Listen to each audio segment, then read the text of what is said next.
Episode 3, California. It's a weekday in Los Angeles.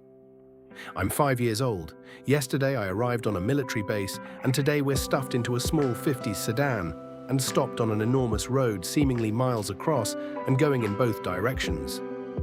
I'm told that this is a freeway. Is this name for a busy street? There are cars and trucks of all shapes and sizes. Many of the cars have no rooftops. My father, do I call him Dad, is explaining that these are convertible cars and quite common. I cry out, but what happens when it rains? As a Brit, I'm no stranger to rain that lasts for days, if not weeks. I feel awful thinking about a heavy, drenching rain ruining these people's clothes and hair. Have they no sense not to have the top up? It won't rain, said Father/Dad. I stick my neck out the window and there's not a cloud to be seen. Only blinding blue sky. Why are we stopped then? I ask.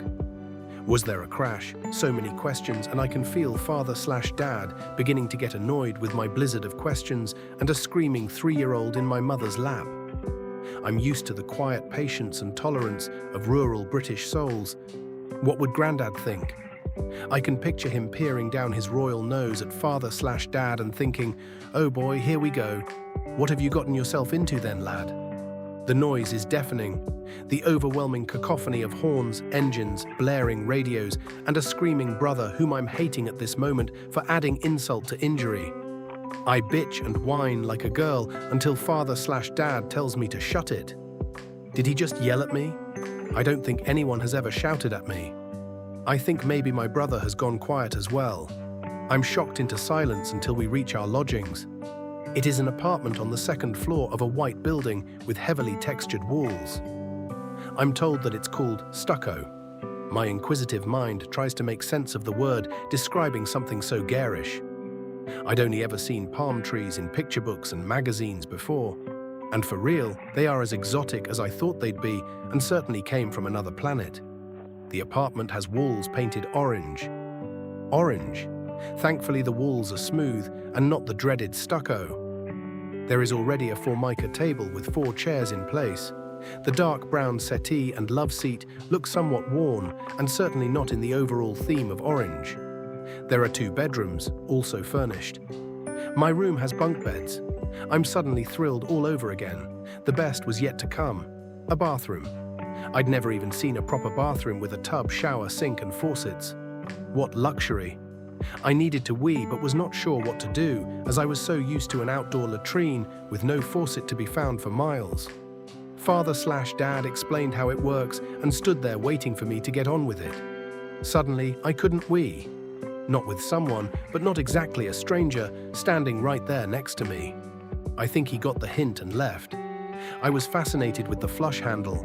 It was like a small dam bursting with water over and over again. It became another reason to get yelled at. Idiot. Mild fear was starting to take hold in the back of my mind of all the possible things that could trigger Father/Dad's anger.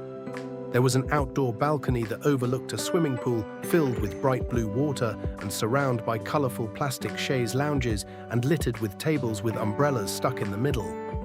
I was stunned. Were we allowed to go there? Could we even afford to live luxuriously like this? A bathroom and a pool? Seriously? This was stuff that was only pictured in Life magazine or the rare American Living journal that reached our British shores. America was certainly living up to all it was trumped up to be so far. I don't think anything could have prepared me for the culture shock between the US and the UK. Everything was different and just bigger. So much bigger. Acres and acres of rows in the stores, all carrying everything one could imagine and more. It was rare to see or even get to buy a banana in our village. But here there were mountains of bananas. My mother was quite perplexed by all of the exotic fruits available to buy. Father/Dad was born and raised in California. He was perplexed by our perplexity of this seemingly endless bounty of food and goods. It didn't look like California had any bombs dropped on them. World War II was barely over. I remember each cottage had a victory garden to grow what we could during the war, and the tradition continued afterwards because of the scarcity of fresh fruit and vegetables that were available to buy. And I haven't even mentioned the sweets yet. Americans call this candy. Boxes and boxes of delicious chocolates and other confections. No Cadbury bars here. thank you very much. I got my first cavity before I was 8. We weren't in Los Angeles for very long. Dad, I'll just come out with it, he's dad for all intents and purposes, had a sister in Bakersfield, California. Bakersfield is less than a 2-hour drive on a good traffic day. What I remember are the sensations of being hot and dusty. Did I mention that Dad bought a white Corvair convertible with a blood-red interior? Let's hope it doesn't rain.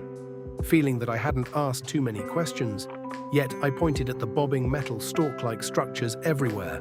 They were as bizarre as anything I'd ever seen. Mind you, I'm already in sensory overload as it was. Apparently there is oil in California, and these odd structures were pumping away 24/7. My new aunt was plump, tanned like a walnut, and with a mouthful of brilliant white teeth. She is my dad's brother's wife, and they had children our ages.